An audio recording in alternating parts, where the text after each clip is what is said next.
Hello everyone. In this video, we will see line by line explanation of chapter 4 and the name of the chapter is The Turkish Invasion and the Establishment of the Delhi Sultanate. तो मैं line by line explain करूँ इस chapter को उससे पहले मैं चाहता हूँ कि इस चैप्टर का जो नाम है उसे मैं आपको अच्छे से एक्सप्लेन कर दूँ ताकि आपको आधा चैप्टर पहले ही समझ आ जाए। ठीक है, तो इस चैप्टर में हमें दो बातें पढ़नी है। पहली बात है कि द टर्किश इन्वेजन की जो टर्की का भारत पे आक्रमण हुआ था वो हम लोग पढ़ेंगे, और सेकंड चीज़ जो है वो है the establishment of the Delhi sultanate कि दिल्ली का सुल्तान कैसे भारत पर आक्रमण करके कब्जा किया और यहाँ पे शासन करने लगा। ये बहुत ही ज़्यादा इम्पॉर्टेंट चैप्टर है। क्योंकि इम्पॉर्टेंट इसलिए क्योंकि यहाँ से ही ना दिल्ली सुल्तानेट से ही इंडिया में मिडवल पीरियड स्टार्ट हुआ था। तो ये चैप्टर ऐसे ही बहुत इम्पॉर्टेंट हो जाता है। ठीक है, और इसके बाद के जो चैप्टर्स है वो कहीं ना कहीं लिंक है चैप्टर 4 से। तो अगर आपको चैप्टर 4 अच्छे से समझ में आ जाता है ना, तो इसके बाद जितने भी चैप्टर्स हैं आपके हिस्ट्री बुक में वो सारे चैप्टर्स आपको बहुत आसानी से समझ आ जाएंगे। तो मैं ये उम्मीद करता हूँ कि आपको ये पता चल गया होगा कि इस चैप्टर में हमें पढ़ना क्या है। ठीक है, अब मैं थोड़ा और डेप्थ में ना आपको मैप की मदद से ना आपको एक्सप्लेन करूँगा कि टर्की कहाँ पे है और वो कैसे इंडिया में आक्रमण किया था। ठीक है, मैं एक ऐसे ओवरव्यू दे रहा हूँ, फिर जब हम लोग लाइन बाय लाइन पढ़ेंगे तब तो बहुत अच्छे से क्लियर हो ही जाएगा ना। तो चलो मैं आपको अब मैप में शो करता हूँ कि टर्की कहाँ है और कहाँ से इन्वेजन हुआ इंडिया में, मतलब कि आक्रमण हुआ। तो ये है आपके सामने एशिया का मैप। ठीक है, ये एशिया का मैप है और आपको यहाँ पे इंडिया दिख रहा होगा। ठीक है, ये है इंडिया और ये है टर्की। तो द टर्किश इन्वेजन तो यहाँ से आक्रमण करके यहाँ आया था। ठीक है, जो टर्किश थे मतलब जो लुटेरे थे जिनके बारे में हम पढ़ेंगे, तो वो आक्रमण करके टर्की से यहाँ इंडिया तक आया था आक्रमण करने के लिए, ये इस रास्ते से। यहाँ पे है सिंध प्रोविंस, ये पाकिस्तान है अभी बट पहले तो ये इंडिया ही था ना पूरा। तो ये है सिंध प्रोविंस और यहाँ पे है पंजाब प्रोविंस। तो यहाँ पे यहाँ से ही ना इसी पार्ट में से जो टर्किस थे वो इंडिया में आए थे। और बाद में जब टर्किस लोग जो यहाँ पर आके यहाँ के राजा को कमज़ोर कर दिया ना, तो इन जो ये जो सेंट्रल एशिया है और वेस्टर्न एशिया है, यहाँ के शासकों को रास्ता मिल गया था इंडिया में आने का। क्योंकि ये जो पार्ट है ना नॉर्थ का पार्ट, ये जो नॉर्थ पार्ट है ये बहुत ही ज़्यादा कमज़ोर हो गया था। ठीक है, तो अब हम लाइन बाय लाइन एक्सप्लेन करते हैं आपको चैप्टर को। आप ध्यान से पूरे वीडियो को देखना, आपको हर एक चीज़ अच्छे से समझ आ जाएंगी। ठीक है, तो चलिए अब हम लोग चैप्टर पे आते हैं। The Turkish invasions and the establishment of the Delhi sultanate. The Turks, तो टर्क्स के बारे में हम लोग चैप्टर 3 के लास्ट में कुछ छोटा सा एक पैराग्राफ था, तो वहाँ पे टर्क्स के बारे में छोटा सा, ज़्यादा डिस्क्रिप्शन नहीं दिया था, हल्का सा डिस्क्रिप्शन दिया था। ठीक है, और यहाँ पे अब हम लोग पढ़ते हैं यहाँ पे क्या दिया हुआ है टर्क्स के बारे में। The Turks, the cultural vitality and brilliance of the Abbasid Caliphate in the 8th and 9th centuries Christ era was followed by the decline in its political power by the end of the 9th century Christ era. The once mighty Abbasid Empire disintegrated into a number of independent states ruled by the Turk who had earlier served in the armies of the Caliphs. Two important states established by the Turks were Ghazni and Gor. अगर आपने chapter 3 का explanation देखा होगा last part, तो well and good, आपको समझ में आया होगा। या फिर अगर आपने चैप्टर 3 ही पढ़ा होगा तो उसमें एक टॉपिक था अब्बासिद के बारे में था, और एक राजा था जिसका नाम था उमैयद। ठीक है, ये दोनों बहुत ही पावरफुल रूलर थे, मुस्लिम पावरफुल रूलर थे, और इनके टाइम पे ना बहुत ज़्यादा मतलब इस्लाम जो है वो बहुत ज़्यादा स्प्रेड हुआ था दुनिया में। ठीक है, उसके बाद जब अब्बासिद खलीफत है ना, ये इनका जब डेथ हुआ ना, तो जो इस्लामिक पावर है वो बहुत ज़्यादा डिक्लाइन होने लगा, मतलब कि कम होने लगा। और अब्बासिद के जो छोटे छोटे मतलब जो सोल्जर्स हेड थे, जो जो गृह मंत्री होता है, सेना मंत्री होता है, तो वो सभी अपना अपना एक खुद का स्टेट बनाने लगे, मतलब अपना एक देश बनाने लगे थे। और ये जो अब्बासिद का अम्पायर था वो डिसइंटीग्रेट हो गया, यानी कि टूट गया छोटे छोटे इंडिपेंडेंट स्टेट में। ठीक है, और उसमें से दो इम्पॉर्टेंट स्टेट जो है इस्टेब्लिश हुआ। तो एक का नाम था गजनी और दूसरा का नाम था घोर, GHOR, घोर। ठीक है, बस आप इतना सा माइंड में रखना कि एक बहुत ही पावरफुल रूलर था अब्बासिद। ठीक है, उसके डेथ के बाद जब वो कमज़ोर हो गया, उसका किंगडम कमज़ोर हो गया, तो उसका किंगडम बहुत छोटे छोटे टुकड़ों में बट गया। और उसमें से दो इम्पॉर्टेंट जो है स्टेट बना, एक का नाम था गजनी और दूसरे का नाम था घोर। यहाँ तक क्लियर हो गया। अब मैं यहाँ से पढ़ता हूँ Mahmud of Ghazni. Sultan Mahmud of Ghazni was a powerful and ambitious ruler. जो गजनी का जो सुल्तान था उसका नाम था महमूद, और इसको बोलते हैं महमूद ऑफ गजनी। ठीक है, तो वो जो था वो बहुत ही ज़्यादा पावरफुल रूलर था। ठीक है, he invaded India 17 times the course of 25 year, और 25 ईयर्स में ना वो 17 टाइम्स इंडिया पर अटैक किया था। He wanted to build a large and well-equipped army to expand his kingdom and also to protect it from his enemy in Central Asia. To fulfill his aim, he needed money. The fabulous riches of the Temple of North India attracted him. और ये महमूद को चाहिए था कि इसके पास ज़्यादा से ज़्यादा धन हो, ताकि ये जो है ना अपना आर्मी को बड़ा कर सके, और जो भी सेंट्रल एशिया के जो किंग्स हैं ना वो इस पे अटैक ना करे। और ये आर्मी इसलिए बड़ा करना चाहता था क्योंकि ये एक्सपेंड करना चाहता था धीरे धीरे अपना किंगडम को। To fulfil his aim he needed money, और इसे ऐसा करने के लिए बहुत ज़्यादा पैसों की ज़रूरत थी। The fabulous riches of the temples of north India attracted him, और वो सब तो जगह पहले से ही मतलब बहुत ज़्यादा गरीब था एक वक्त पे। ठीक है, वो गजनी जो वो सब प्लेस है। और इंडिया का जो रिचेस था, मतलब पहले तो इंडिया को सोने की चिड़िया बोला जाता था ना, वो इसलिए बोला जाता था क्योंकि बहुत खुशहाल था और यहाँ पे बहुत ज़्यादा संपत्ति था, प्रॉस्पेरस थे हम लोग। तो जो नॉर्थ के जो मंदिर थे ना वहाँ पे बहुत ज़्यादा खजाना था छुपा हुआ, और ये बात महमूद ऑफ गजनी को पता चल गया। तो इसने क्या किया, इसने सोचा कि अब इंडिया पे अटैक करेंगे, और इसने इंडिया में 17 टाइम्स अटैक किया था। कैन यू इमेजिन, 17 टाइम्स, और इसका बहुत बड़ा ह्यूज आर्मी था, उस पे से ये अटैक किया था। At that time north India was divided and there was no unity. और पहले इंडिया करके कुछ नहीं था। ठीक है, इंडिया करके कुछ नहीं था।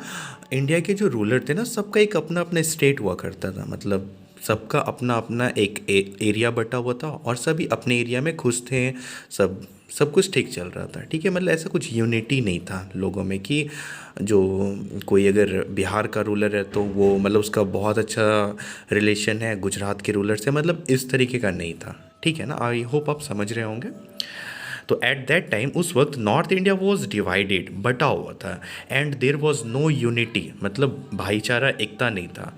The ambitious Rajput deeply absorb in mutual rivalries, मतलब कि आपसी जो दुश्मनी होता है ना, तो राजपूत जो थे वो एक दूसरे को एक राजपूत रूलर दूसरे राजपूत रूलर को नहीं देखना चाहते थे, और आपस में ही इन लोगों का बहुत दुश्मनी था। Failed to understand the gravity of the situation, और ये जो राजपूत रूलर्स थे ये नहीं अंदाज़ा लगा पाए कि जो इधर वेस्ट एशिया में है ना, मतलब सबका बुरा नज़र अपना इंडिया में है, और ये इंडियंस जो थे उस वक्त यूनाइट नहीं थे, बटे हुए थे सभी। Mahmud of Ghazni attacked India, और महमूद ऑफ गजनी क्या किया, वो भारत पर आक्रमण कर दिया। एंड प्लंडर्ड इट्स रिचेस, और जितने भी मतलब संपत्ति थी, सोने थी, चांदी थी, सभी को लूट लिया। प्लंडर्ड का मतलब होता है लूटना, सभी चीज़ लूट लिया था ये। तो ये था इंट्रोडक्शन महमूद ऑफ गजनी का। ठीक है, पर क्या इतना आसान होता है क्या? आप सोच कर देखो, कहाँ ये टर्की यहाँ पे, और क्या ये इतने आसानी से यहाँ तक पहुँच जाएगा क्या ये पार्ट जो है इंडिया का यहाँ तक पहुँच जाएगा? इतना आसान तो नहीं होगा इसके लिए, महमूद ऑफ गजनी के लिए। तो इसने बहुत सारे लड़ाइयाँ भी की होंगी ऑब्वियसली, है ना। तो उसके बारे में अब देखेंगे कि महमूद ऑफ गजनी कैसे यहाँ पर दूसरों से लड़कर कब्जा कर करके ये अटैक किया और यहाँ से लूट कर भागा ये लुटेरा। ठीक है। Important rates 1001 to 25 Christ era. तो महमूद ऑफ गजनी ने 17 टाइम्स अटैक किया, पर वो 17 टाइम्स जो अटैक किया इंडिया में, तो इम्पॉर्टेंट तो है सभी, बट जो सबसे ज़्यादा इम्पॉर्टेंट है ना उन्हें देख लेते हैं कि सबसे ज़्यादा इम्पॉर्टेंट जो है, जिसमें कि जो बहुत पॉपुलर हुआ उनके बारे में हम लोग पढ़ लेते हैं। तो वॉर अगेंस्ट जयपाल। जयपाल एक राजा का नाम है। Mahmud first defeated Jaipal. महमूद ने सबसे पहले हराया था जयपाल को, और जयपाल एक हिंदू रूलर था, the Hindu ruler of Punjab whose territory extended from the Punjab to present day Afghanistan. और ये जो जयपाल है, इनका जो टेरिटरी था ना, टेरिटरी यानी कि उनका ज़मीन, ठीक है। तो यहाँ प्रेजेंट डे पंजाब से लेके ये पूरा पाकिस्तान से लेके यहाँ अफ़गानिस्तान तक पूरा था। और बाय द वे मैं आपको बता दूँ कि पाकिस्तान में भी ना एक पंजाब प्रोविंस है, ठीक है। Let me show you.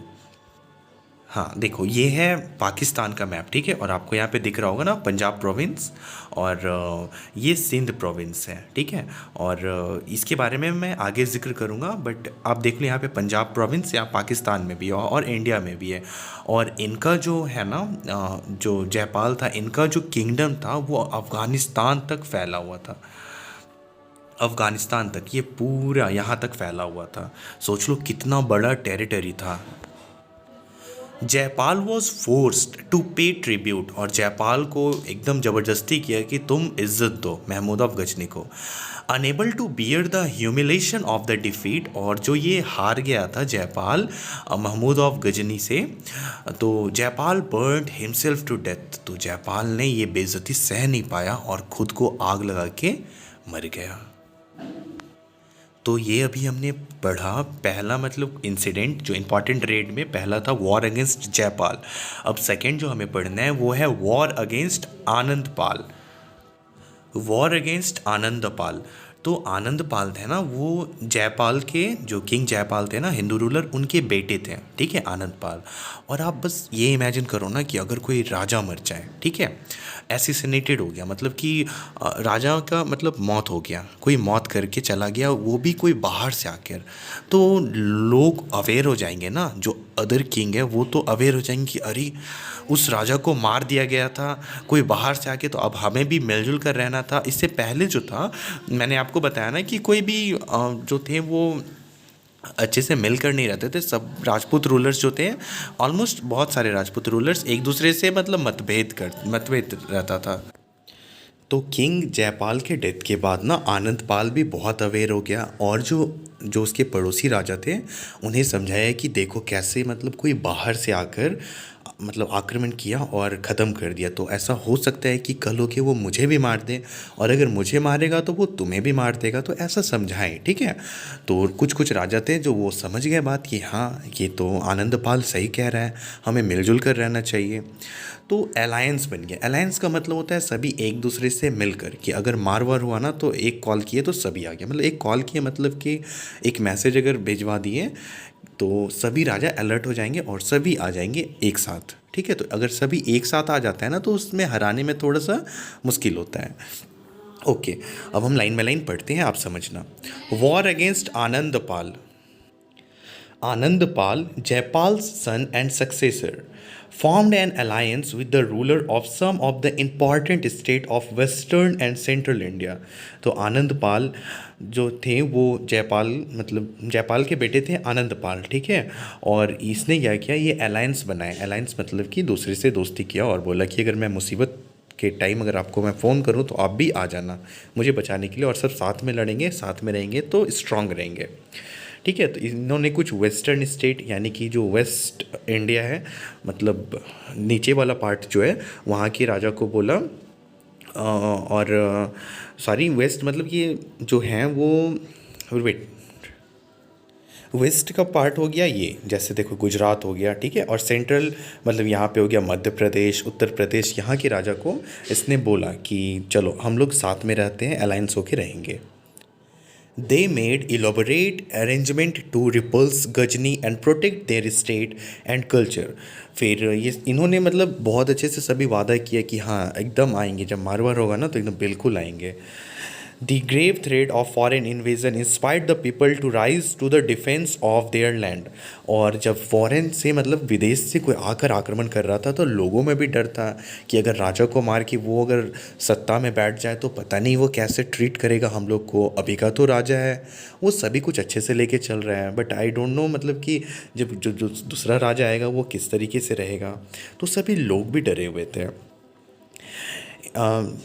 It is said that even the women sold their jewels, melted their gold ornament, and sent their contribution from distant place to help in the war effort. और देखो, जब भी कभी protection होता है ना तो उसमें मतलब पैसे बहुत लगते हैं. और यहाँ पे तो एक राजा का डेथ हो चुका था, जयपाल का, तो ट्रेजर थोड़ा सा मतलब जो खजाना था ना थोड़ा सा कम हो चुका था. तो जो लोग थे, सिटीजन थे, वो सभी ये डिसाइड किए कि हम लोग भी अपना अपना कंट्रीब्यूशन देंगे. तो जो लेडीज़ थी ना, वेमेन थी, वो अपना कान का, नाक का या फिर सोने का जो भी ऑर्नामेंट था ना वो सभी मतलब वो समर्पित कर दी राजा को कि आप लीजिए इसको गला के, मतलब इसका जो भी करना है आप अपनी कंट्री के वेलफेयर में इसका इस्तेमाल कीजिए. However, Anandpal and his allies were defeated. पर क्या हुआ कि आनंद पाल और उसके जो भी मतलब जो कलीग्स थे, मतलब जो अदर रूलर थे ना, वो सभी हार गए. This open the way for future inroad into the heart of India. और जब आप इमेजिन करो कि पंजाब, हरियाणा जो ये पार्ट है, राजस्थान, गुजरात और यहाँ पे मध्य प्रदेश, उत्तर प्रदेश, अगर यहाँ के सभी रूलर्स हार गए तो जो फॉरेन के जो इन्वेडर्स हैं उनके लिए तो ये रास्ता खुल जाएगा ना कि वो आए इंडिया में और आकर यहाँ पर अपना हुकूमत करें. मतलब जस्ट इमेजिन, मतलब उनके लिए तो ये सारे गेट खुल गए ना कि आ जाओ अब यहाँ पे आक्रमण करना है. मतलब इंडिया कमज़ोर पड़ गया था, बट इंडिया जैसा कुछ नहीं था, मैं बता रहा हूँ आपको.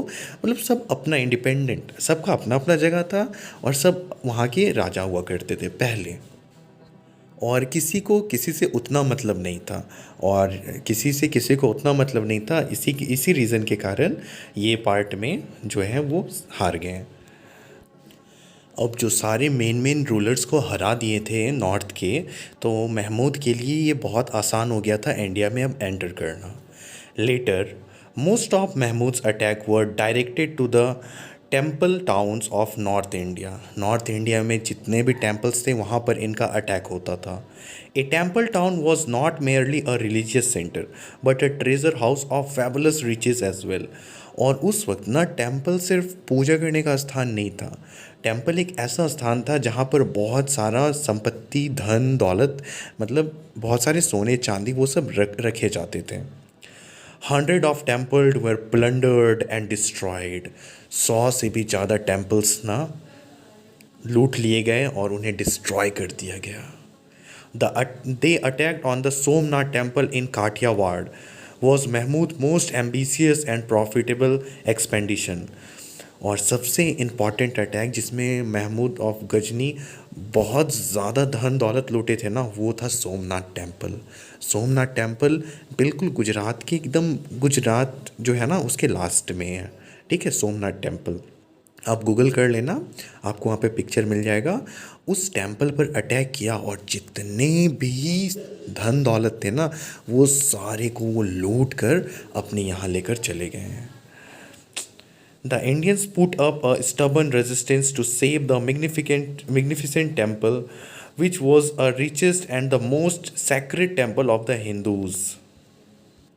और उस वक्त भी बहुत कोशिश किया कि लोग जो थे, सिटीजन्स जो थे, वो जो टेम्पल में हमला हुआ उसे रोकने का बहुत कोशिश किया. पर अगर कोई बहुत बड़ा आर्मी लेके आ रहा है आक्रमण करने के लिए तो कोई नॉर्मल इंसान, आम आदमी कैसे उसे फेस करेगा, मतलब समझ रहे हो ना कैसे फेस करेगा. तो ऐसा सिचुएशन था और वो पूरा अपना आर्मी के साथ आया और सोमनाथ मंदिर में जितने भी सोना चांदी हीरे जेवरात मोती थे वे सभी को उठा कर लेके चले गए, एक एक चीज़ लेकर चला गया. और वो हिंदू लोग का बहुत ही रिचेस्ट टेम्पल था उस वक्त का. और सैक्रेड, सैक्रेड मतलब पवित्र टेम्पल था। After 3 days of fierce fighting, the entire defense force of 50,000 soldiers lay dead। और ऐसा नहीं था कि जो यहाँ के राजा थे वो नहीं डिफेंड कर रहे थे, वो कर रहे थे बट उनकी आर्मी के सामने टिक नहीं पाए थे। The victorious Mahmud returned to his capital with immense treasure including valuable work of art। और महमूद ऑफ गजनी जो थे लुटेरा, ये वापस अपने देश लौट गए बहुत सारा धन दौलत लेके, खजाना लेके। Mahmud was a great military leader, और महमूद को ऐसा बोला जाता है कि वो बहुत अच्छे लीडर थे। But he did not want to establish an Indian empire. और उनका कोई मनसा नहीं था कि वो इंडिया में अपना मतलब है ना, यहाँ पे अपना साम्राज्य बनाए। बस वो लूटने के मकसद से इंडिया आते थे, उनका कोई इंटेंशन नहीं होता था कि यहाँ पर कब्जा करना है या इस जगह को। His intention lay in territorial expansion in the Central Asia। इसका मनसा था वो सेंट्रल एशिया है ना, तो वहाँ पर जाकर कब्जा करना। तो मैंने आपको पहले ही बताया था कि वो टर्की से आया था, और टर्की यहाँ पे है, ठीक है। महमूद ऑफ गजनी यहाँ से आया था टर्की, और उसका कोई इंटरेस्ट नहीं था इंडिया में यहाँ पे कब्जा करने का, ठीक है। वो आता था टर्की से और सारी चीज़ को लूट कर यहाँ से चला जाता था, ठीक है, इंडिया से यहाँ तक। और सोमनाथ टेम्पल जो है ना यहाँ पे समवेयर इधर है, ठीक है, आप गूगल कर लेना, okay.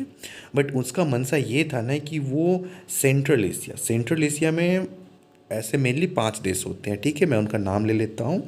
Kazakhstan, Kyrgyzstan, Tajikistan, Turkmenistan, Uzbekistan, ठीक है, ये 5 है। तो यहाँ पे जो है इनका मेन मकसद था कि अटैक करके इसे कब्जा करना, यहाँ के 5 देश को। Punjab was the only Indian province he annexed.